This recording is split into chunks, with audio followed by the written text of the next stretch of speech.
Sports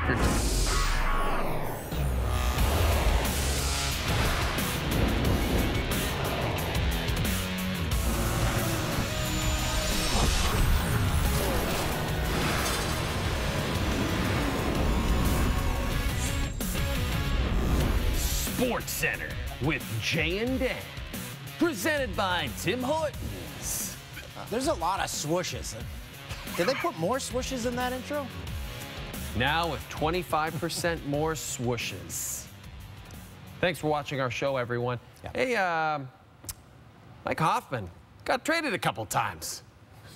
Yeah, the Senators had to clean up the situation that started a few days ago, and it seems they've got one part taken care of. Yes, they did. Yes, they because, yes, there was a deal. The Ottawa Senators traded Mike Hoffman to the Sharks for a package including forward Mikhail Boedker. The trade comes just 5 days after allegations surfaced that Hoffman's fiancée was cyberbullying Erik Karlsson's wife on social media, sends GM Pierre Dorian. Today's trade showcases our determination to strengthen the future of the team by improving chemistry, leadership, and character in the locker room and on the ice. We are confident it is a step in the right direction for the long-term success of this organization. Hoffman scored 104 goals since 2014-15. That's tops on the Senators during that time. Also 30 power play goals over the last 3 seasons, led the Sens over that span. Going from Hoffman to Boedker is a net loss of 19 points when comparing last season's production. Well, guess what, Dan? While you're stuck over there on that desk, I get to hang out in the Coors side seats with our friend Mike Johnson. So sorry. Yeah, tough break. Yeah, tough break for him. Kind of a tough break for Sens fans. You've got an asset in Mike Hoffman that's pretty valuable, way up there on our trade bait list before the entire Karlsson-Hoffman thing happened. Were Pierre Dorian's hands simply tied because it seems he got the worst of the 2 deals of the day? He did, but you knew that was going to happen. It's almost hard to evaluate this trade on a hockey basis because there are so many levels to it that were not hockey related. It wasn't about Mike Hoffman's a good player. Is Mikhail Boedker as good as Hoffman? No, he's not. But when you think of the situation, the necessity to trade him, the potential unwillingness to go within the division, all those, and the time crunch to want to do it right now, you put that all together, I don't mind him getting out from under that deal in short order prior to the draft, prior to July 1st, prior to talking to Erik Karlsson, all those things. It's not as bad as it otherwise could be because his hands really were tied. He was in a tough spot. But you brought this up, the unwillingness to deal within the division. Yeah. This kind of caught everybody by surprise, I think. Well, he's not the only one. They're not the only team, but it makes no sense to me. Yeah. There's 4 divisions. They're huge. You're the going to take away massive a quarter of your potential trade partners when trades are hard to make. And what it says to me is, if I don't want to trade with my division, I don't have a ton of confidence that I'm going to win that trade. Yeah. Because if I think I'm going to win the trade, then why wouldn't you trade within the division? Because the guy you play the most that will be fighting for the playoffs, you're going to potentially get the better of him in that deal for every team, not just Ottawa in this situation. This situation is pretty unique. Trading with the division seems to make more sense if you believe you're a good person at doing it. So you talk about Erik Karlsson now. This issue has gone away somewhat. Do you believe the Sens have a realistic chance to sign him now? Realistic? They have a better chance. Be honest with me. Okay, do you think there's any chance that he signs with back? Mike Hoffman on the team? 0. Right. There is 0 chance that he resigns. Now, at least with Hoffman gone, they can present an offer. It can be 8 years and $80 million, and they can say, quite sincerely, we would like you to come back. We tried to set the table in a spot that you would enjoy and want to be here. I still think it's less than 50%, maybe 30 or 40% likelihood that he resigns. I think he's going to want to try to maybe see what else is out there. But they've bettered their chances. And if he says no, they can tell their fans that we did what we could. Right. We made a legitimate offer. We tried to create the atmosphere that he was looking for, and he chose to go somewhere else. So that's necessarily not on the organization. And one other consideration. If they trade Karlsson and they trade Bobby Ryan with that Karlsson deal potentially, they're going to have to work to get to the cap floor. So Mikhail Boedker there at his $4 million, while more than San Jose wanted to pay him, perhaps that helps them actually get to the floor, which may be an issue if Ryan is packaged in with Karlsson. Thanks, Mike. All right, anytime. The left-hander has just no-hit the Blue Jays. So why are we showing you that? Because it's the last time the Blue Jays faced a Canadian pitcher on Canadian soil. James Paxton no-hit Toronto earlier this season. Everything okay there? There we go. Tuesday at the Dome. On a beautiful night in June, a Canadian cannon was once again on the bump to face the Jays. Braves rookie Mike Soroka, the Calgary product, back on the mound that he once pitched on as a 15-year-old. He also saw his first big league game ever at the Dome. See, this is where he was pitching. The tournament back in 2014. Now he's in the majors, bottom one, facing Kevin Pillar. 2 on, 2 out. What an incredible catch! Charlie Culberson saves a few runs, runs into the wall. He was down. He's okay. Next inning, bases loaded for Johan Camargo. Takes Jaime Garcia to the Eaton Center. Just so you know, the American Girl doll store is in the chapters. Camargo went 4 for 5 with 5 RBIs. He's the first number 9 hitter for the Braves to hit a grand slam since July of last year. And take a guess who hit that one. It was Jaime Garcia. Still the only Braves pitcher to hit a grand slam over the last 52 years. Tuesday, Garcia lasted only 3 innings, giving up 5. And Toronto's bullpen is going to have Ozzie Albies. Great play going to his right. Ground ball up the middle. Ozzie and right. gets Rando. A few batters later, Albies and he's going to bounce back gets Devin Travis. Nearly identical play. Soroka settled for a no decision. Checking out eyes. Dad's happy. Atlanta snaps Toronto's 7-game home winning streak. Where's my pep pep? Coming up with Hoffman gone, the Sens are in rebuild mode. What does it mean for Erik Karlsson, Brent Wallace, and Frank Saravalli? The silver-haired millennials weigh in next.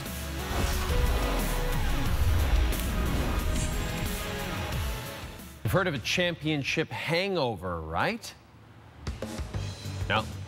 Pretty sure this guy would have to stop drinking to get a championship hangover. What I'm talking about is a team that wins the title and then underperforms a year later, which is what the World Series champion Houston Astros are definitely not doing. In fact, they may be better than last season after matching a franchise high with their 12th straight win. Going for 13 on Tuesday. And they're rolling despite the fact that Justin Verlander is struggling. A 4.15 ERA. CJ Cron also struggling. 3 hits in his last 55 plate appearances. Verlander versus Cron. This is the matchup that you were dying to see when you tuned into this program. And Cron takes the Astros ace for a ride to left. 3rd straight game Verlander's allowed a home run. Rays take an early lead. Top 6 Verlander in a jam. 2 on, 2 out. Facing Cron. This time he gets him swinging. The former Cy Young winner struck out 10 over 6 2/3, allowing just that 1 run. 8th inning. Tampa. Wilson Ramos' chopper bounces off the top of Yuli Gurriel's glove, and the Rays snap the Astros' 12-game win streak. Yeah, we're deep into the ball season now. This walkover to our other set, brought to you by the NHL Entry Draft. I can't drink draft beer anymore. Makes me so hungover I can't even function the next day. That's why we stick to ice-cold silver bullets. You got it, buddy. And now for the rest of the stories you need to know. It's time for the Jay and Dan Newsreel. Dron Carter's not going to play receiver for the Riders Thursday against the Red Blacks. Instead, he's going to start and play the entire game at cornerback in place of the injured Nick Marshall. Marshall will miss at least 6 weeks with a hand injury that will require surgery. Carter had a pick 6 and 2 tackles as a starting DB in Week 18 last season.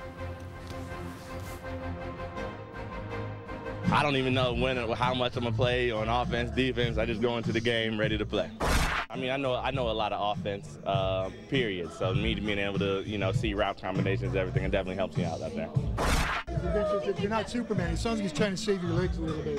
I might be Superman. You just don't know it. Why aren't you playing Duran both ways? Is there a reason for that? Because we got a guy starting in his position. He'll play if we need him. Again, we've got to be able to play. Somebody's got to go on in place of Marshall on the roster. So you got to put somebody. He's not Superman. Duran's not Superman, contrary to what he might tell you.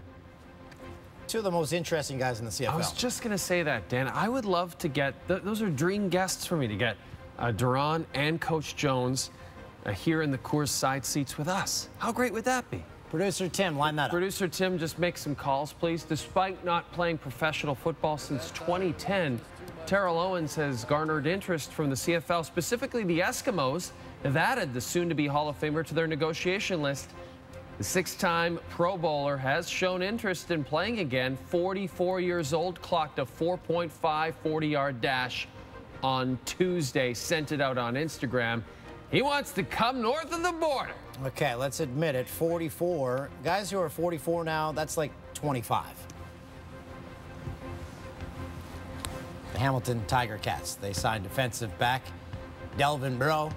Breaux rejoins the Ticats after being an all-star with the team in 2014, then departed for the New Orleans Saints in 2015, where he played in 22 games over parts of 2 seasons. He ended up missing the entire 2017 campaign due to injury. He had 66 tackles, 3 interceptions, and 1 fumble recovery with Drew Brees and the Saints. I guess my question for the Hamilton Tiger Cats marketing staff would be, have we already got the T-shirts that say "You mad bro," but bro spelled B-R-E-A-U? Or do you even lift? Do you even lift, bro? Do you even lift, bro? B-R-E-A-U-X. Get on it, tabbies. Artemi Panarin, the bread man, has told the Columbus Blue Jackets he is not willing to sign an extension with them on July the 1st. Panarin will make $6 million this year before he becomes an unrestricted free agent next year. Columbus GM Jarmo Kekalainen says the team still wants to sign Panarin long-term and will work towards that. But reports say the team is already testing the trade waters, which is such a shame because Kekalainen pulled off such a beautiful trade to get the bread man from Chicago last season. He had a terrific year. There's going to be a lot of chatter on the draft floor. Yeah, this is, you know, and someone was talking about Tyler Seguin is due for a contract extension very soon. And we were talking to Mike Johnson after he did that interview with us earlier. And he was saying Seguin should probably get Tavares money. You never hear about Seguin because he's playing in Dallas. Just like you never, Jason Spezza, it's like he's disappeared, still playing in Dallas. This has been the Jane Dan Newsroom. Now that Mike Hoffman has been dealt, Pierre Dorian, you can concentrate on Eric Carlson. By the way, my cousin Eric, who runs a skate sharpening shop in the Ottawa Sensplex, he just received new Hoffman shirts the day he gets traded. So pretty sure if you make it there, Eric might be able to give you a deal on those. He might give you a sweet discount. Eric also said that Radek Bonk is a frequent customer. Never buys anything. Doesn't buy things. But I was just excited to hear that Bonk is walking around and doing okay. Sens GM says he's going to make Carlson an offer on July 1st, but if he turns it down, where could Carlson land? Brent Wallace might have the answer. Thank you very much. Joined now by Frank Cervelli. Frank, number 1 on your trade bait board continues to be the Ottawa Senator captain, Eric Carlson. Where might there be some landing spots for him right now? Well, I think the team that's at the center of it all, Brent, is right here in Vegas, the Golden Knights, a team that went down to the wire trying to acquire him on deadline day, going up to almost 3 p.m., trying to bring him to the team that eventually went to the Stanley Cup final. And the reason for that is they're a team that has an unbeatable collection of assets, not only in draft picks, prospects, but also, most importantly, cap space. Well, on Tuesday, the Ottawa Senators traded their leading goal scorer over the past 4 seasons, and now potentially they could start next year without their leading scorer in Eric Carlson. Good hair on those guys. Absolutely, Dan. Here we go. It's the restocked trade bait list after the trade of Mike Hoffman. Let's sing it. Eric Carlson, Ryan O'Reilly, Jeff Skinner, Grubauer, Max Pacioretty, talking trade bait. We're talking trade bait. And we've got more. Zach Smith, the 7th pick, Justin Falk, Noah Hannafin, and Phil Kessel wants to go to Arizona. Some people think that's weird. When we come back, are you tired of awards segments? No, of course you aren't. Good news then, the Jennies are next. That leads us to the Jannies, which are named after former Airwolf star Jan Michael Vincent. Dodgers, Cubs, Yasiel Puig to shallow center. 3 Cubs converge. And no one comes up with it. Ian Happ, the diving attempt. That is just off the mark. We have a new star at the World Cup. This kid with the mullet.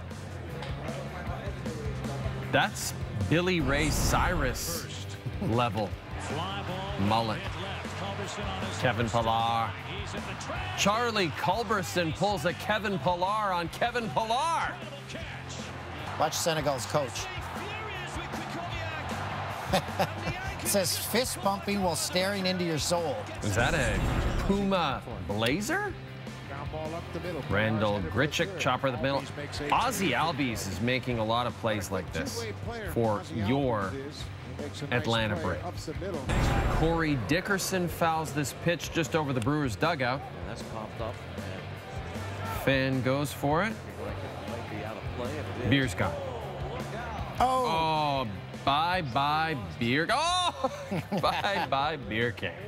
There he is right there. Look at him. Hound Dog? Yeah, that's him right there. That's Hound Dog. Give us a wave, Hound Dog. Yeah, Hound Dog. He works here.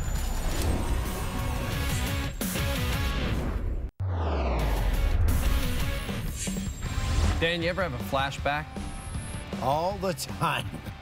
There he goes. Remember when this goose went into the scoreboard at Comerica Park in Detroit?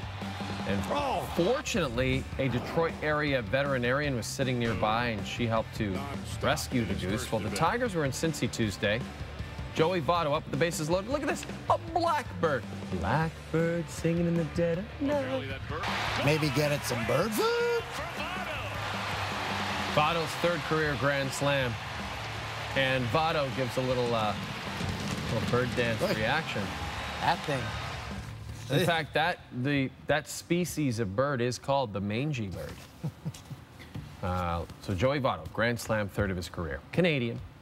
9 of the surviving members of the Humboldt Broncos hockey team were in good spirits as they gathered together for the first time since the tragic April the 6th bus crash that killed 16 people. The Broncos will be in Vegas for the NHL Awards. That takes place on Wednesday. Their late head coach, Darcy Hogan, will be nominated to posthumously receive the Willie O'Ree Community Hero Award. And so they aren't just honoring the players of the awards show. A group of players spearheaded by Braden Shen, they're going to go to Humboldt August 24th, hold an on-ice skills competition. I love it. Braden Shen, good Saskatoon guy. I like those guys. Neymar left training Tuesday after just 15 minutes with a right ankle injury. Brazil's team doctors said the injury is related to a foul Neymar suffered against Switzerland and not the right foot he broke in February. Neymar also skipped practice Monday. Brazil's next game is Friday against Costa Rica. We should mention that Neymar was fouled 10 times in Brazil's opening match against the Swiss. See that one guy in the white shirt? He's looking at his foot like, what's wrong with you? Snoop Dogg posted a bizarre workout video over the weekend. 46-year-old rapper took part in multiple football drills. Also did some sparring. Showed off his vertical. Impressive kick. Man, he gets high. Here. And then, hey, the Senate passed the marijuana bill. Then did some weightlifting. Why are we showing you this? Because the Senate passed the marijuana bill? Yes. And because the Snoop Dogg football workout is catching on. In fact, he's now selling it. Discover the football training secrets that have helped rapper Snoop Doggy Dogg achieve NFL greatness. Snoop World, football skills video, doing stepping, dance running, kicking the other team. Snoop World teaches you revolutionary new training techniques that have made professional scouts say, why is there kicking? Rex Mayberry Jr. of Southeastern Football Quarterly calls Snoop World a cell phone video. Many professional athletes are excited to learn football from Snoop Dogg, like Joe Montana. An exciting new training tool guaranteed to bring you to the top of your game fast. And former running back Ricky Williams. Snoop World, football skills video. Makes a perfect gift if you have a weird sense of what gifts are. Have your credit card ready. I'll tell you one thing, that's a nice home gym. That is a very nice home gym. You've got something like that in your place, don't you? Up next. In addition to our new podcast presented by our friends at Coors Light featuring Julie Stewart-Binks, we can also officially announce a new segment on SportsCenter with Jay and Dan. Jay and Dan Bloop Bloops, a blooper segment that will air once a week on this program every Sunday. Jay and Dan Bloop Bloops. Get ready for it. It gonna be funny. Papa, are these the Bloop Bloops? This one has popped up right side, foul ground. Is there an issue, Papa? You love that ad. That was one of the greatest ads in the history of commercials in Canada. I always wondered if that line was ad-libbed. Well, you can see the flags. Justin Bohr, worst player. Highlight of the night. Charlie Culberson pulls a Kevin Pillar on Kevin Pillar. Still going. He's at the track. He got it. Paid the price. That had to hurt. What an incredible catch. What a night for Soroka. He doesn't get the win. He gets a no decision. But a Calgary kid, we've mentioned this numerous times, trains with Canadian Olympians in Calgary. He pitches at the Dome, where he saw his first ever big league game. And he's the first Alberta-born pitcher to ever play a big league game. So cool. In Canada. I'm very proud of him. Proud of us. We only have one. You blew it. Adam Eaton has played 7 seasons. Well, I wouldn't say that's how you blew it. We asked Hound Dog on air to find it. He did not find it quick enough, so I think he blew it. Either way, I'm excited about our new segment, Jay and Dan Bloop Bloops. Sundays.